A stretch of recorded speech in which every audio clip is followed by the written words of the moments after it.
जय जय गुरुदेव, जय जय गुरुदेव, जय जय गुरुदेव, जय जय गुरुदेव, जय जय गुरुदेव, जय जय गुरुदेव, जय जय गुरुदेव, जय जय गुरुदेव। श्रीमद् करुणा सागर महाराज की जय। श्री कैवल धाम की जय। श्री अविचल दास जी महाराज की जय। सत केवल साहेब, सत केवल साहेब, सत केवल साहेब।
प्रिय भक्तजनों, ज्ञान संप्रदाय के आद्य स्थापक, अनंत ब्रह्मांडाधीश, विश्व नियंता, सकर्ता सर्जनहार के परम विशेष अंश, परम मोक्ष के दाता, अनंत अंशों के तारणहार, कैवल धर्म धुरंधर, नव बुद्धि के सागर, पंचम स्वसम वेद के रचयिता, महान समर्थ, परम श्रेष्ठ, परम विभूतिवान, परम दयाळु, परम कृपा निधि, सर्वज्ञ दिव्य परम गुरु श्रीमद् करुणा सागर जी महाराज विश्व भर के जिज्ञासु और मुमुक्षु अंशों को यथार्थ ज्ञान का उपदेश देते हुए स्वरचित पंचम स्वसंवेद ग्रंथ के चौथे स्कंद की 104वीं चौपाई में निजपति प्रभाव का वर्णन करते हुए कहते हैं, तुरिपद पवन रहत निज भेदा, साक्षी सकल नो विमल अकलेदा। आगे परम गुरु जी ने तत्वों के साथ जो अवस्थाएं भिन्न भिन्न वर्तमान करती है उनका वर्णन किया। एक बीजक में अंकुर में जागृत अवस्था अंकुर को स्फुरण करती है और स्वप्न अवस्था उनको विकास करती है। सुषुप्ति अवस्था अग्नि तत्व प्रधान है जो पेड़ पौधे को सुखा देती है। अब तुरिपद पवन रहन निज भेदा, तुरिया अवस्था पवन तत्व प्रधान है। इस अवस्था की पहचान करने वाला अंश साक्षी वो विमल है और अकलेद है। देह से पर अरूप स्वरूप है। वो अवस्था तुरिया है। उनको जानने वाला चैतन्य अंश वो सबका साक्षी है। उन्मुनि शून्य सदोदित उदारी, आकाश तत्व की जो उन्मुनि अवस्था है वो सदैव उदार है। उन्मुनी अवस्था जो समदम रूप है, वो शून्य समान आकाश तत्व के साथ सदैव उदार भाव से वर्तमान करती है। आकाश सदैव समदम रहता है, उदार रहता है, तो ये उन्मुनी अवस्था का वर्तमान है। ब्रह्मविद भाव भाव अविकारी, जो अवस्था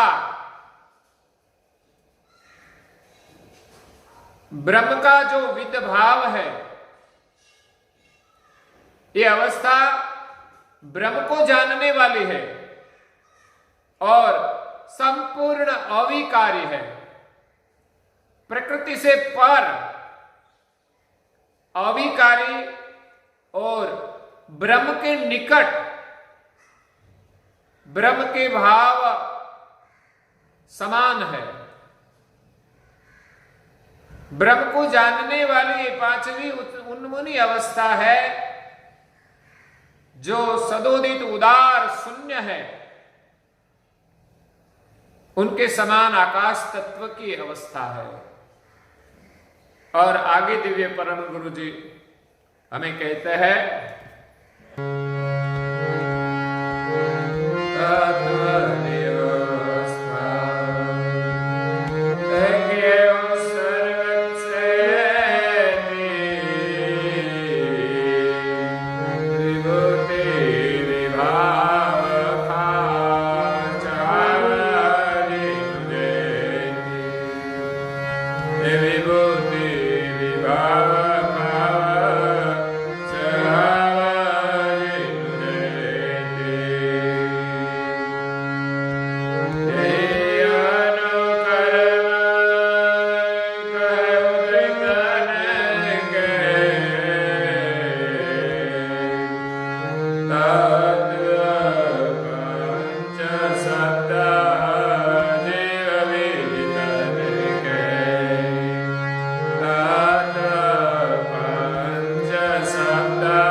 तत्वनी अवस्था किए हूं सर्वसेती। तत्व मतलब पंचभूत, उनकी जो अवस्था वर्तमान करती है तत्व के साथ, उनका वर्णन किया। विभूति विभाव भाव चाहाव जिनु जेती। सभी अवस्थाओं में जो जो विभूतियां हैं, जो जो भावनाएं हैं, जो जो अनुकूलताएं हैं, इसमें जो चाहनाएं हैं, उनका परम गुरु जी ने सारांश में वर्णन किया। यही अनुकर्म कहे हो द्वैतन के। जिस प्रकार अनुक्रम में पृथ्वी जल अग्नि वायु और आकाश, जागृत स्वप्न सुषुप्ति तुरिया उन्मुनि, सभी अवस्थाओं का वर्तमान अनुक्रम में बताया। तत्व पंच सप्त जीव द्विधि तन के, पंच तत्व का अनुक्रम में वर्तमान का वर्णन किया। और सप्त जीव विधि तन के, इस शरीर में सप्त चक्र है, उनके साथ भी अवस्था का संबंध है। सप्त भूमिका है, इन भूमिकाओं के साथ सभी अवस्थाओं का संबंध है। और ये शरीर जो बना है वो सप्त धातु का बना है, पंच तत्व का बना है।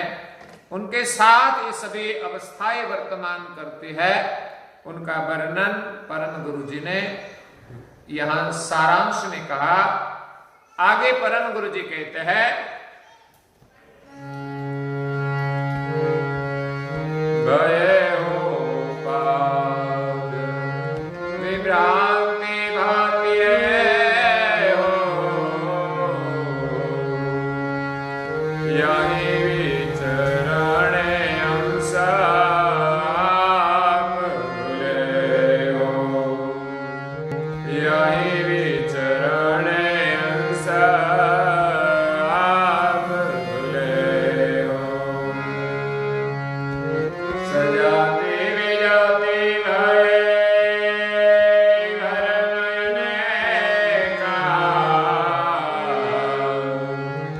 रहयो न लक्ष्य निज आद्यगर छे का रहयो न लक्ष्य निज आद्यगर छे का।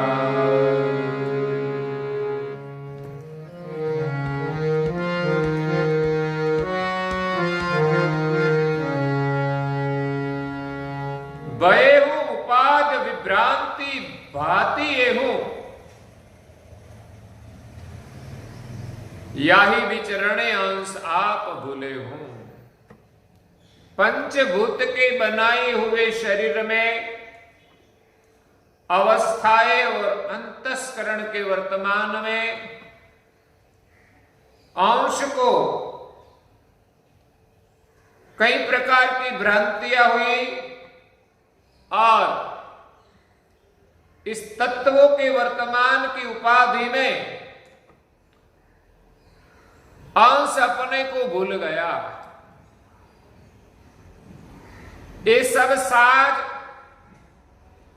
कुछ कार्य के लिए सर्जनहार ने बनाया है, लेकिन अंश इस तत्वों की उपाधि में कई प्रकार की भ्रांति में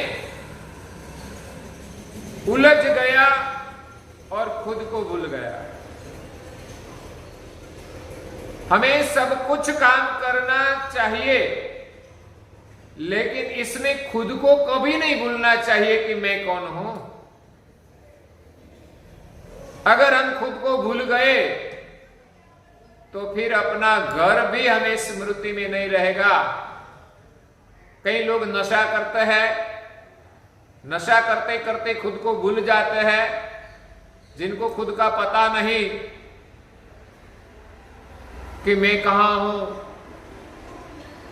तो घर का सुमिरन कैसे रहेगा। तो इसी प्रकार अंश इस शरीर के संग, तत्वों के संग में, तत्वों की विभूति में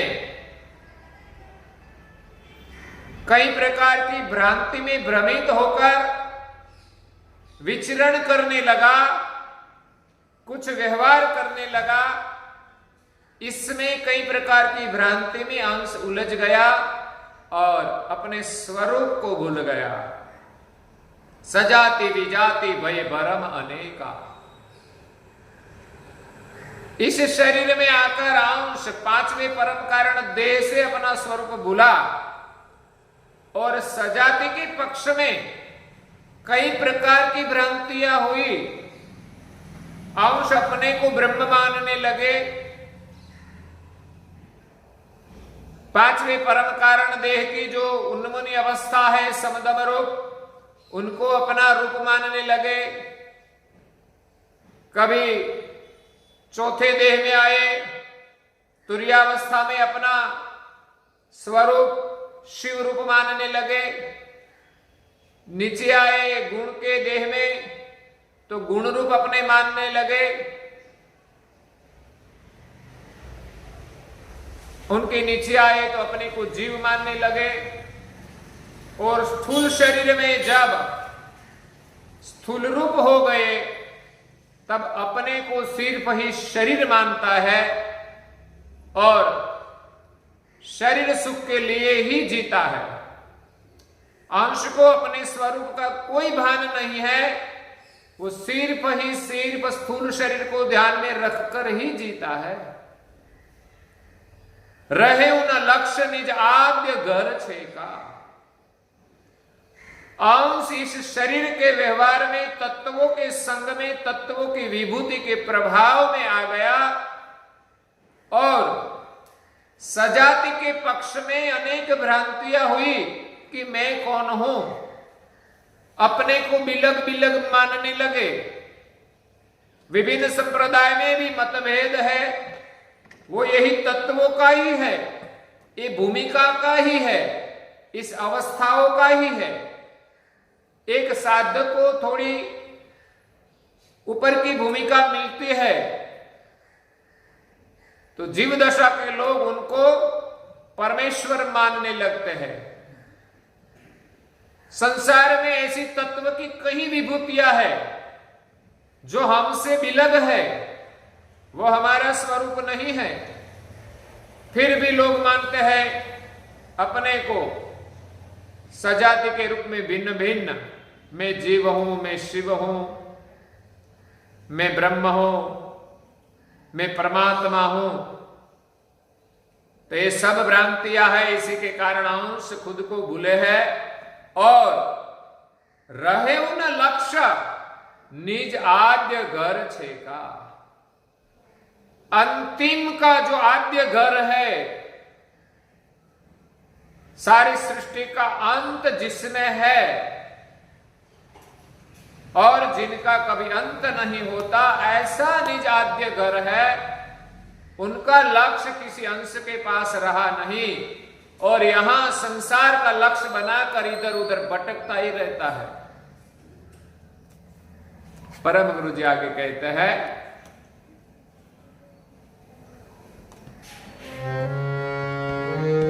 बिना लक्ष्य निज बख्शन पागा, जाए गाए उतरिता जित नीत लागा, जाए गाए उतरिता जित नीत लागा। अंधाधुंधयो सकल ध्याये,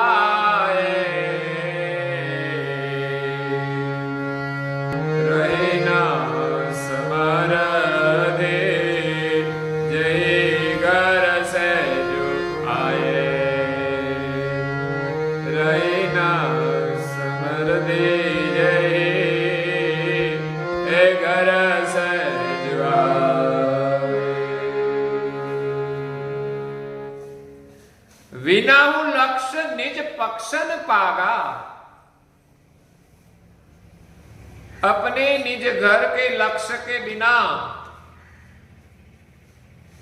निज स्वरूप और निज कर्ता का पक्ष उनको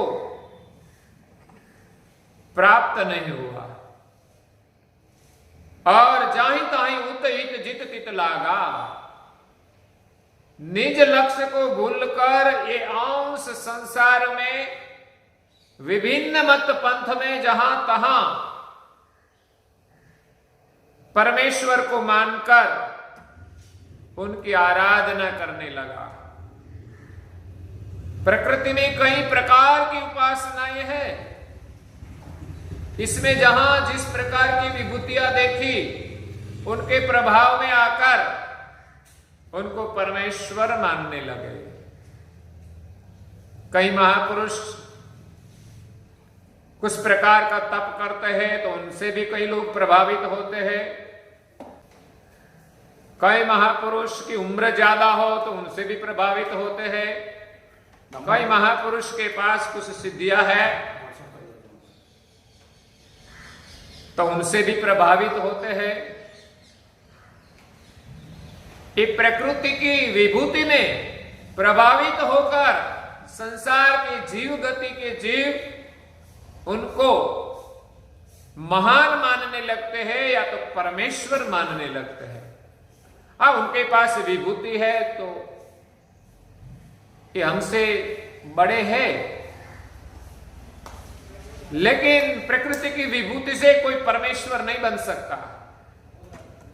अगर इस प्रकार परमेश्वर की परिभाषा बनाई जाए तो संसार में एक सृजनहार का सिद्धांत नहीं रहेगा और सब इधर उधर उलझ जाएंगे। अपने अपने मत पंथ में,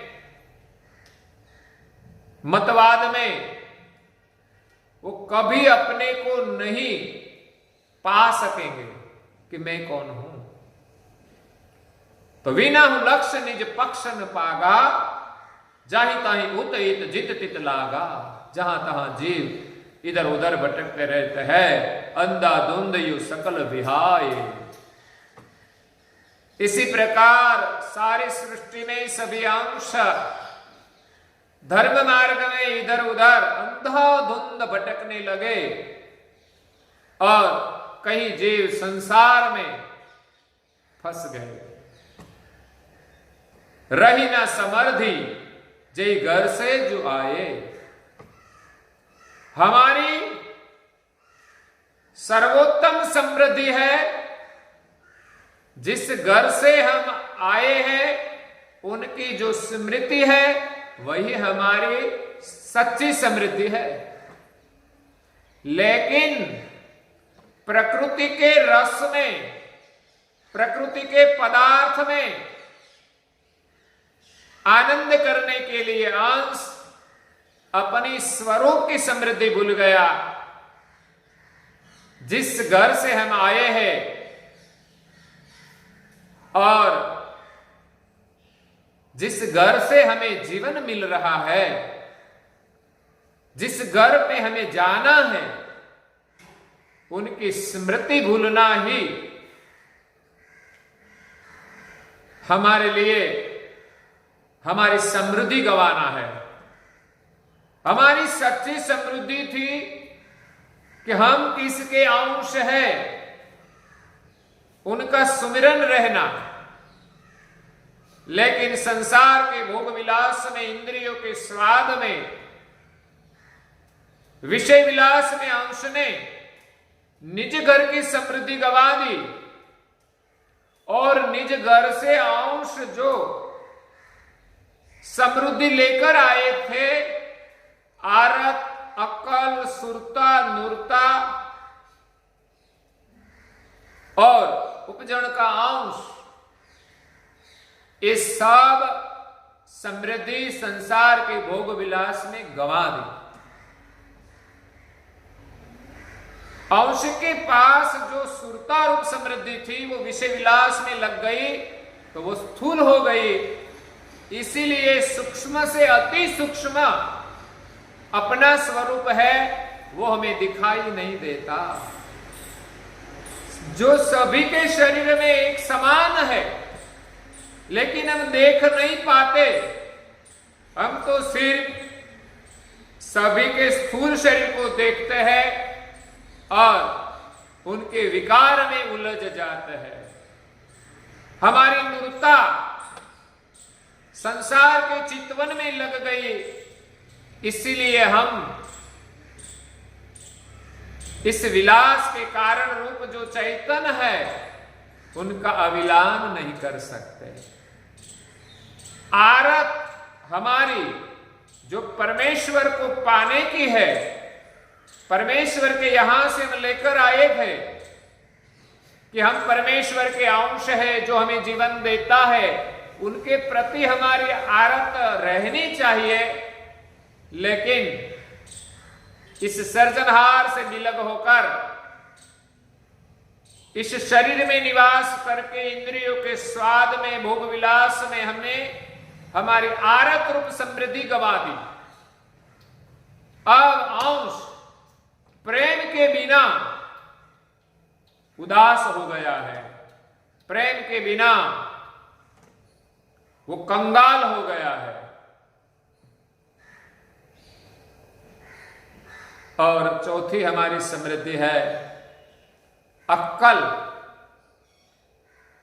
सर्जनहार की पहचान करने वाली अक्ल। सर्जनहार ने हमें निज घर से जब सृष्टि में आए तब देकर भेजी है, लेकिन संसार के भोग विलास में हमने हमारी अक्ल गंवा दी। इसी के कारण अब हमारे पास जो अक्ल है वो नक्कल है, असल नहीं है। असल हमारी अक्ल हमने भोग विलास में गंवा दी। इसलिए हम संसार में जीवन जीने के लिए विवेक नहीं कर पाते कि हमें क्या करना चाहिए, क्या नहीं करना चाहिए, क्या देखना चाहिए, क्या नहीं देखना चाहिए, क्या सुनना चाहिए, क्या नहीं सुनना चाहिए, क्या बोलना चाहिए, क्या नहीं बोलना चाहिए, किस प्रकार हमें रहना चाहिए, वो अक्ल हमारे पास आज नहीं है। जो विवेक से हमें जीना चाहिए इस प्रकार से हम नहीं जीते। इसी के कारण हम सृजनहार को पहचान नहीं पाते। तो सभी अंश इस संसार में अंधाधुंध विचरण करने लगे और जिस घर से आए थे उनकी जान रूप जो समृद्धि थी वो सभी अंश ने गवा दी। और आगे दिव्य परम गुरु जी जो हमें कहते हैं वो हम कल सुनेंगे और आज के प्रवचन को यहां विराम देते हैं। श्रीमद् करुणा सागर महाराज की जय। श्री कैवल धाम की जय। श्री अविचल दास जी महाराज की जय। सत केवल साहिब, सत केवल साहिब, सत केवल साहिब।